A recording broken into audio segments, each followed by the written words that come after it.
Hai, apakah kalian termasuk salah satu orang yang ingin belajar tentang teknik SEO? Atau kalian termasuk salah satu orang yang sedang mencari bagaimana caranya meningkatkan traffic kunjungan website kalian?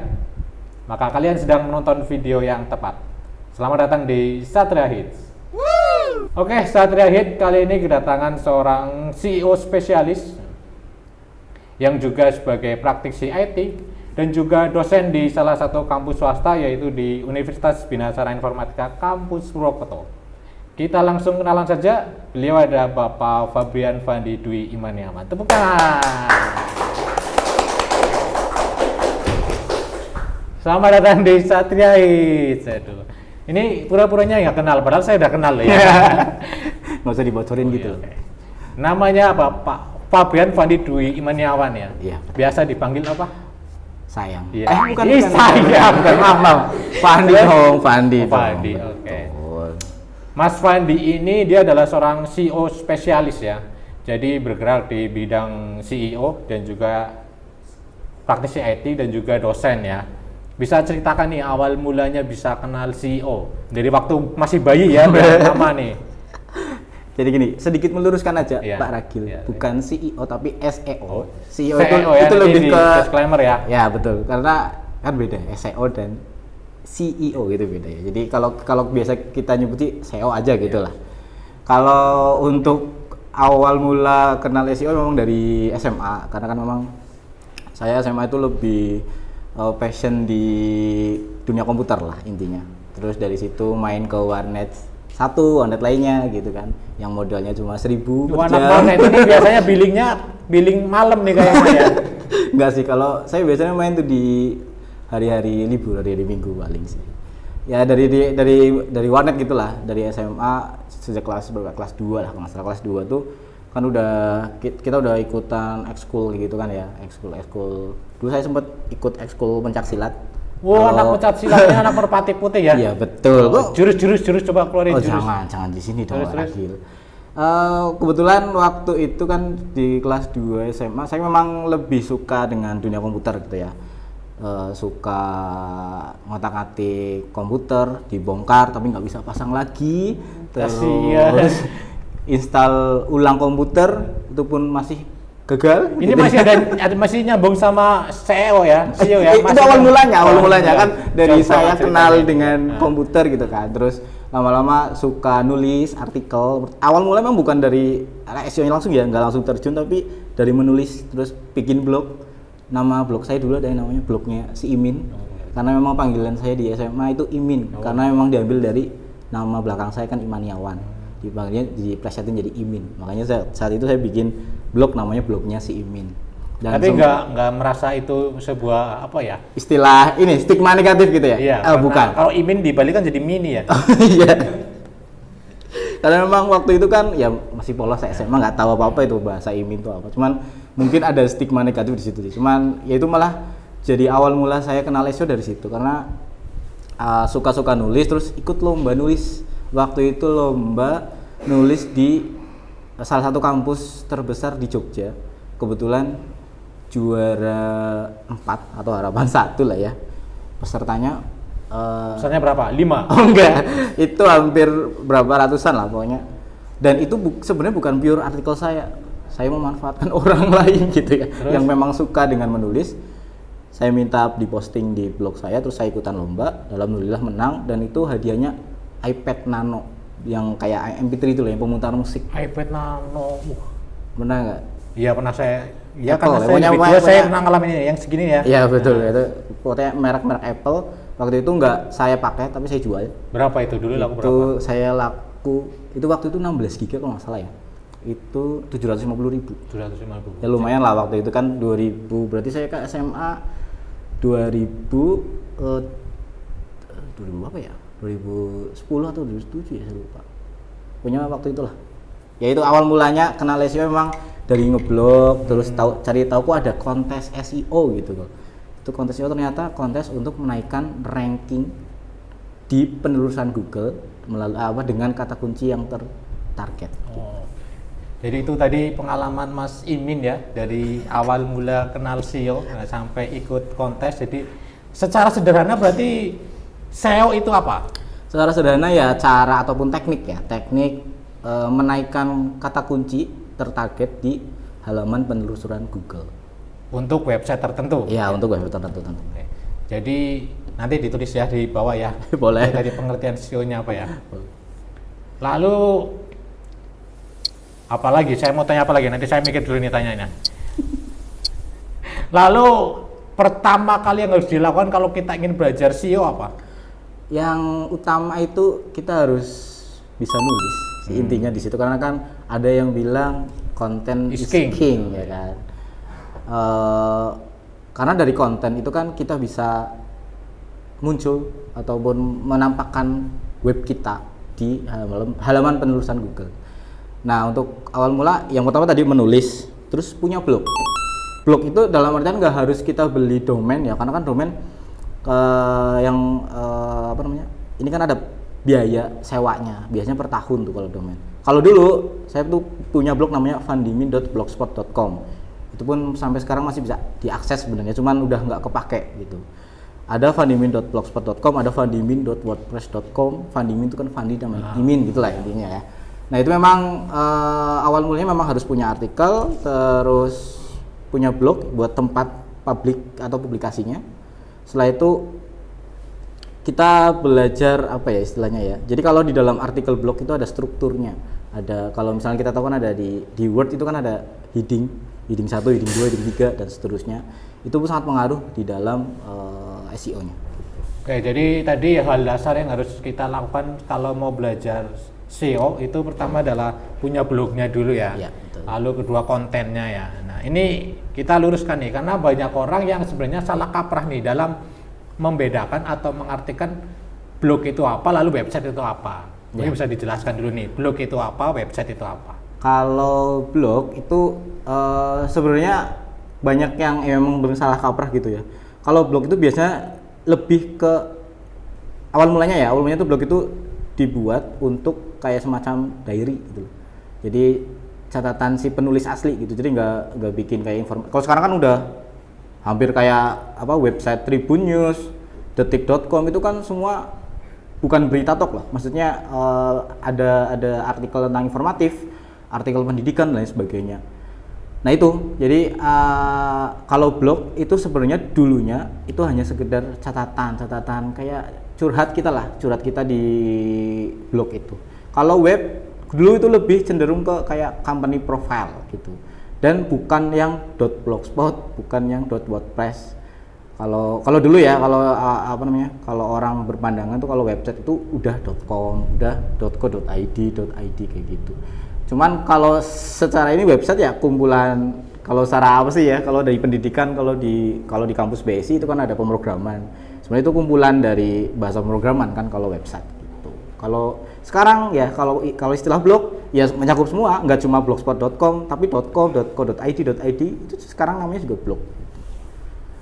Berarti bisa diartikan juga bahwa blog udah pasti website, tapi website belum tentu blog. Ya, kayak gitu. Gitu ya. Betul. Ih, parah, pintar sekali.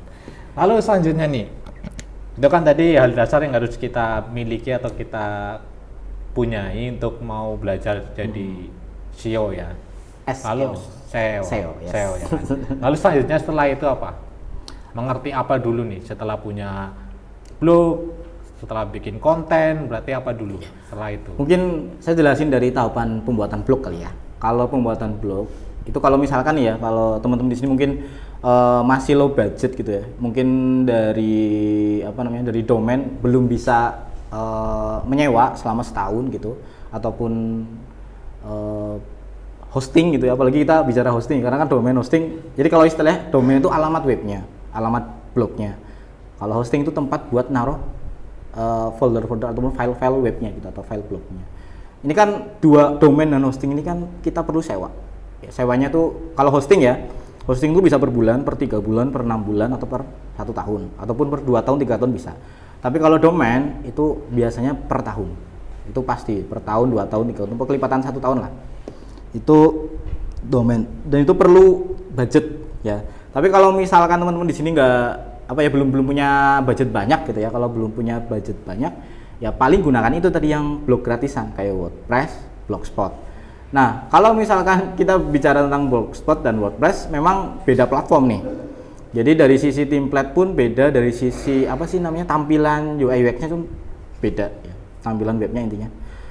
Ataupun tampilan dashboard dari adminnya itu beda-beda. Nah, kalau tahapan pembuatan blog, ya intinya teman-teman pertama adalah bikin blog yang memang kalau saya bilang sih, kalau sekarang ya, kalau ngikutin zaman sekarang memang ikutin yang lagi viral katanya kan. Nah, bisa berupa artikel viral ataupun informatif. Tapi sedikit bocoran, kalau mau bikin blog, cari ataupun bikin blog tentang pendidikan. Contoh apa sih, soal-soal SD kelas 5, kelas 6, SMP, terus SMA. Bocoran soal UTS SMK 1 bisa jadi nggak? Bisa nggak? Bisa sih. Cuman kan lebih ke yang pendidikan aja, kayak misalkan tadi itu kayak apa, contoh soal UTS SMA IPA kelas 2 misalkan, ataupun SMK dan seterusnya. Lebih ke mata pelajaran sih yang sekarang lebih banyak dicari. Karena apa? Karena sekarang anak-anak sekolah semua larinya ke internet kan. Dan itu jadi lahan atau peluang juga buat teman-teman yang pengen ngeblog terus mungkin nantinya bisa ngasilin uang gitu ataupun duit lah istilahnya. Terus tadi tahapan blog bisa pakai tadi ya, blog gratisan, bisa pakai Blogspot ataupun WordPress. Bisa, karena sebenarnya ada lagi platform lain, cuman yang dua ini yang paling populer lah istilahnya. Kalaupun nggak pakai domain ataupun hosting nggak masalah. Jadi pakai yang gratisan aja dulu. Setelah itu teman-teman rutin posting artikel. Posting artikel apapun lah, pokoknya satu tema, satu niche. Itu ada namanya niche ya, ataupun kategori dari blognya.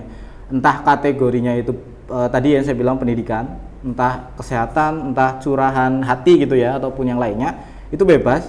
Tapi kalau yang tadi bocorannya, kalau misalnya pengen dapat traffic yang cepat, yaitu tadi niche-nya adalah niche pendidikan. Nanti tinggal teman-teman rutin upload ataupun posting artikel, mungkin selama 3 bulan awal gitu ya. Posting tuh minimalnya tuh 3 artikel per hari. 3 artikel per hari. 3 artikel per hari, betul. Jadi pokoknya selama 3 bulan lah. Nah, setelah itu kalau untuk dari sisi SEO tadi struktur artikel tuh harus memanfaatkan yang namanya struktur heading. H1 untuk judulnya, H2 untuk subjudul, H3 untuk sub-subjudulnya. Pokoknya kita memanfaatkan namanya struktur heading gitu. Kayak misalkan di Microsoft Word mungkin teman-teman di sini juga tahu ya. Kan ada struktur heading, ada heading 1 biasanya untuk judul, heading 2 untuk subjudulnya, terus heading 3 untuk sub-subjudulnya. Jadi kita manfaatkan yang namanya struktur heading. Nah, terakhir adalah mungkin backlink. Nah, ini mungkin itu kita bisa bahas nanti ya kalau udah. Ya, tapi sedikit secara umumnya kalau backlink itu kita menaruh link di website orang lain. Intinya seperti itu. Jadi obrolan kita udah semakin menarik nih tentang seputar SEO. Jadi bagi teman-teman yang mau belajar SEO, maka ini adalah video yang sangat tepat. Tonton dari awal sampai akhir dan jangan skip ya. For your information, kita punya papan iklan yang masih kosong nih ya. Jadi tolong nih, bagi anda yang merasa punya brand ya, ini tolong dukung UMKM ya. Kasih iklan nih di sini. Oke, kita lanjut obrolannya. Tadi kan kita ngomongin konten nih ya. Konten kan is king ya. Yeah. Konten yang bagus itu biasanya dibatasi oleh jumlah katakah atau apa nih? Ada sesuatu hal yang harus aturannya. Nah, patennya apa itu? Kalau untuk konten tuh ada beberapa sudut pandang sebenarnya. Ada yang bilang harus 1000 kata. Ada yang bilang minimal tuh harus 600 kata. Ada yang bilang tuh 2000 kata. Misalkan nih, kita punya web, terus kita mau ngalahin, misalkan ada satu web yang memang kata kuncinya itu sama. Misalkan ya, contoh soal SMK akuntansi misalkan. Nah, ternyata ketika kita klik atau kita telusuri di Google, itu kan muncul ya halaman web banyak banget gitu ya. Nah, kita klik salah satu yang paling atas misalkan. Ternyata di situ dia punya artikel yang jumlahnya 1000 kata. Nah, ada orang yang bilang gini, kalau misalkan kompetitor kita jumlah katanya 1000, ya kita harus lebih dari itu, katanya seperti itu. Tapi secara fakta itu sebenarnya nggak begitu pengaruh ya kalau untuk jumlah kata. Yang penting kita nulis tuh apa adanya. Kalau misalnya kita nulis dari ini ya, maksudnya dari diri sendiri gitu ya. Kan ada kalau misalkan web itu harus harus order ataupun beli artikel di jasa penulisan artikel misalkan seperti itu. Sebenarnya kalau menurut saya sendiri, kalau mau artikel nggak ada batasannya sih, mau itu 300 kata, 400 kata, 600 kata, yang penting itu benar-benar pure dari kita nulis original gitu ya, tanpa melihat web-web lain. Mungkin melihat ya, tapi untuk referensi aja, biasanya seperti itu sih. Jadi menurut saya kalau untuk kalau aturan-aturan di konten kayaknya nggak, kalau menurut saya nggak ada, pokoknya bebas lah, mau nulis apa aja, yang penting itu emang pure dari diri kita gitu. Oke, jadi bisa diartikan kontennya ini sebenarnya tidak terpaku pada aturan tertentu ya, bisa 1000, bisa yang penting original gitu ya. Original dari kita.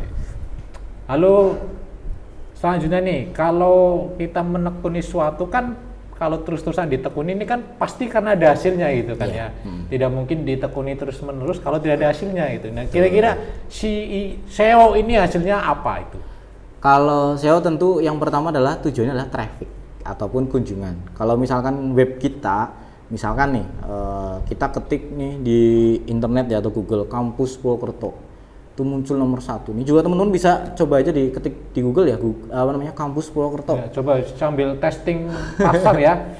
Ini Kampus Purwokerto di nomor 1 BSI Purwokerto atau enggak ya?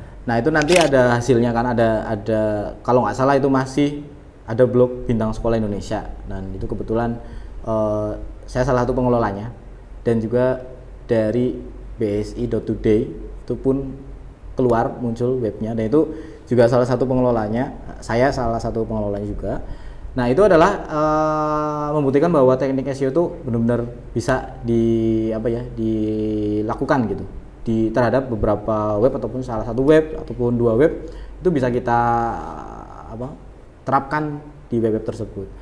Nah kembali lagi ke kunjungan ataupun traffic. Nah setelah kita mendapatkan traffic ya, kan kita pertama tadi kan nulis artikel ya, rutin pokoknya sampai benar-benar udah kita optimasi, plus tadi backlink ya, mungkin di pembahasan yang lain ataupun di lain waktu intinya. Setelah mendapatkan traffic, nah nanti kita bisa memanfaatkan yang namanya iklan di situ. Ada iklan AdSense atau iklan Google AdSense. Itu bisa teman-teman kalau misalnya udah punya traffic yang lumayan banyak gitu ya, bisa didaftarkan atau coba didaftarkan ke Google AdSense. Memang sebenarnya untuk mendaftar itu ada beberapa langkah yang harus dilalui gitu ya, dan ada syarat-syaratnya juga. Tapi itu mungkin pembahasan lain waktu ya untuk yang Google AdSense. Karena video kita akan terus berseri. Iya, tapi intinya kalau misalkan kita udah dapet nih, udah ACC atau approve Google AdSense ya, kita bisa nerima cuannya dari situ. Itu yang pertama. Cuan yang kedua adalah affiliate. Kalau sekarang lagi marak namanya Shopee. Affiliate apa nih affiliate? Affiliate nih, jadi kita memasarkan produk orang lain, terus kita dapat komisinya.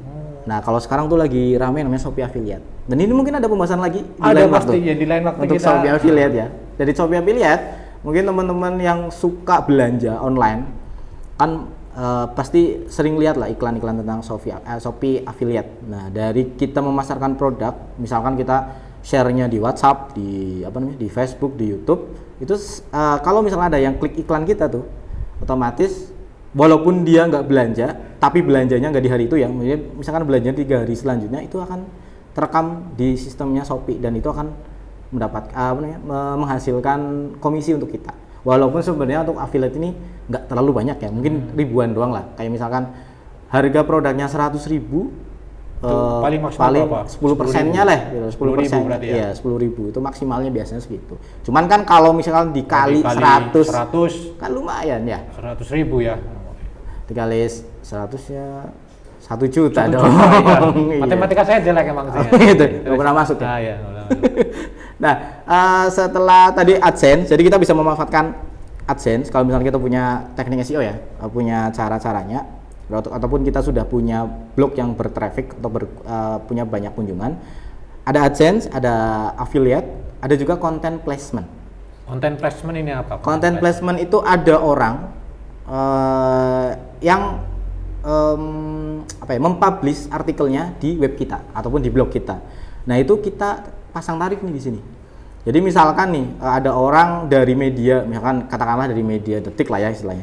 Dari Detik itu menghubungi kita lewat blog, Makanya penting nih kalau untuk kontak ya, kontak di blog ataupun web itu penting banget karena nanti gunanya buat itu, buat dari beberapa media lain mungkin yang mau content placement atau taruh artikelnya di web kita.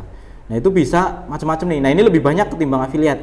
Biasanya kalau trafficnya udah 500 per hari ya, ataupun 500 kunjungan, 1000 kunjungan, itu paling minim tuh dapat 100.000 lah per satu konten. Per satu ya posting artikel. Dan artikel atau konten itu biasanya dari si pengiklan Dari atau pengiklan. medianya. Iya, Berarti betul. kalau saya mau pasang iklan di tempat masnya, saya nyediain kontennya, saya kasih 100.000. Iya betul kayak gitu. Dan kita cuma sekedar posting doang. Pasang doang berarti. Pasang Ya. publish doang gitu. Itu tadi ada Google AdSense, ada affiliate, terus ada content placement. Sebenarnya ada banyak lagi sih. Cuman ya paling intinya sih itu aja sih, Google AdSense, affiliate sama content placement doang sih. Kalau misalkan kita udah punya atau goals dari SEO kan tadi kan traffic ya. Nah, setelah kita punya traffic ya itu tadi bisa dimanfaatkan di 3 peluang AdSense, affiliate dan juga content placement. Kayak itu kan tadi adalah 3 benefit kalau kita memiliki kemampuan dan keahlian di seputar SEO ya. Terus ada kira-kira di luar sana itu ada jasa SEO nggak sih? Ada. Ada ya. ada. Kalau untuk jasa SEO Misalkan banyak. saya nih punya website nih, tapi Iya. saya nggak mau belajar SEO lah gitu karena ribet gitu, nggak Iya. punya waktunya. Kira-kira jasa SEO ada nggak? Ada, bahkan sekarang SEO dilisensikan. Kayak kalau di dosen kan ada sertifikasi kompetensi gitu ya. Itu ada di bidang SEO. Jadi kalau misalkan jasa SEO pun sebenarnya kalau kita punya ilmu tentang SEO yang udah intinya bukan ilmu yang baru-baru ya, maksudnya kita udah mendalami SEO lebih dari misalkan 5 tahun atau 10 tahun, itu mungkin bisa buka tuh jasa SEO dan itu biasanya budgetnya tinggi. Kadang itu ada yang 1 juta per bulan. Itu satu kata kunci doang ya. Itu kata kunci jual. Satu kata kunci atau satu 1 keyword. juta. 1 juta itu Satu per kata bulan. kunci. Betul. Misalkan obat pembesar payudara, itu berarti satu kata kunci itu 1 juta. 1 Iya bulan. itu 1 juta. Tergantung dari jasa SEO-nya sih. Apa namanya? Kalau ada juga yang 3 juta per bulan, ada juga yang hampir 10 juta per bulan. Itu kalau misalkan untuk perusahaan yang besar ya. Perusahaan yang besar tuh pasti lebih gede sih kalau untuk tarif-tarifnya. Cuman biasanya mereka membatasi dari keyword nih. Keyword itu kan terdiri dari suku kata atau kata kunci. Suku kata ya. Ada yang misalkan kampus Purwokerto kan cuma 2 kata kunci tuh. 2 kata kunci dengan 2 suku kata dengan 3 suku kata itu biasanya harganya beda. Harganya beda. Kalau yang lebih banyak Lebih itu mahal yang mana? lebih mahal yang sedikit. Betul. Jadi kampus Purwokerto itu lebih mahal daripada kampus terbaik di Purwokerto, Iya, berarti lebih betul. mahal kampus Purwokerto. Iya betul, karena dari suku kata biasa. Ada beberapa yang seperti itu. Ada yang paketan nih, bebas mau yang satu suku kata, 2 suku kata maupun 3 suku kata. Gitu. Terus kalau Mas Fandi sendiri ini buka jasa SEO apa enggak? Buka sih, cuman sekarang udah vakum, artinya udah nggak buka lagi lah, karena memang udah banyak kegiatan juga dan udah punya keluarga Udah dan punya anak ya, terus sudah punya anak 2, jadi kayaknya untuk jasa itu udah ditutup deh, kayaknya udah nggak inilah, kecuali kalau ada yang tarif gede gitu ya. Tapi dulu nih waktu masih buka jasa SEO dulu tarif paling tinggi, kontrak paling tinggi sampai berapa? Itu dulu saya kan pernah beberapa kali megang perusahaan gitu ya. Di perusahaan bukan di Purwokerto sih sebenarnya, karena tempat tinggal saya di Purwokerto. Ada di Surabaya, ada di Jakarta.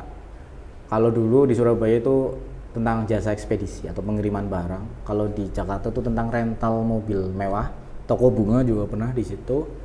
Kalau budget paling gede itu sebenarnya kalau saya pasang budget itu tergantung dari perusahaan sebenarnya. Kalau perusahaannya besar, saya berani pasang tarif besar. Tapi kalau dan juga dilihat dari kompetitor. Kalau kompetitornya banyak ataupun pesaingnya tuh berat-berat, itu saya biasanya pasang tarif gede. Tapi kalau misalkan kayak di Purwokerto ya, kan kita kalau ininya beda ya, standar dari Jakarta dan juga Purwokerto kan beda. Kalau Purwokerto biasanya saya dulu tuh tarifnya sekitar 750.000 per bulan. Per bulan 750.000 Iya, per bulan. kalau- Untuk berapa kata kunci itu? Itu untuk 5 kata kunci dan itu suku katanya selain jumlah suku kata 1 2. Jadi artinya 3 Tiga dan atau lebih seterusnya. gitu ya. Gitu. Kayak misalkan flexol, penghilang flek hitam gitu ya. Iya, ya kayak gitu. Ya kayak gituan lah. Cuman kalau saya ke obat saya nggak pernah sih. Itu kayak biasanya saya tolak karena itu agak sensitif ya kalau untuk obat-obat terus di Google atau maupun sekarang di YouTube deh. Kalau di YouTube ataupun di Facebook kalau kita mau ngiklan kalau tentang obat-obat yang kayak tadi pembesar dan lain sebagainya itu kan agak sensitif. Obat kuat juga nggak bisa nih. Bisa, cuman saya nggak berani di ranah itu gitu. Jadi nggak ini. mau. Ini termasuk salah satu SEO spesialis yang syar'i ya. Ya enggak juga sih. Ya pokoknya gitulah. Saya hindari yang hal-hal yang sensitif gitu. Ya kayak tadi kayak toko bunga kan umum lah ya. Rental mobil, jasa ekspedisi kayak gitu. Oke, terima kasih Mas Fabrian Fandi Dwi Meniawan atas waktunya. Jadi demikian video kita pada kesempatan kali ini. Teman-teman bisa terus pantau channel kita karena di video selanjutnya kita akan membahas lagi hal-hal terkait dengan digital marketing ya. Untuk video-video selanjutnya. Jangan lupa untuk terus dukung channel kita demi kemajuan bersama dengan cara subscribe, komen jika ada sesuatu yang pengen teman-teman bahas dan pengen teman-teman ketahui terkait digital marketing. Tulis komen di bawah. Oke, sampai jumpa dan see you next time.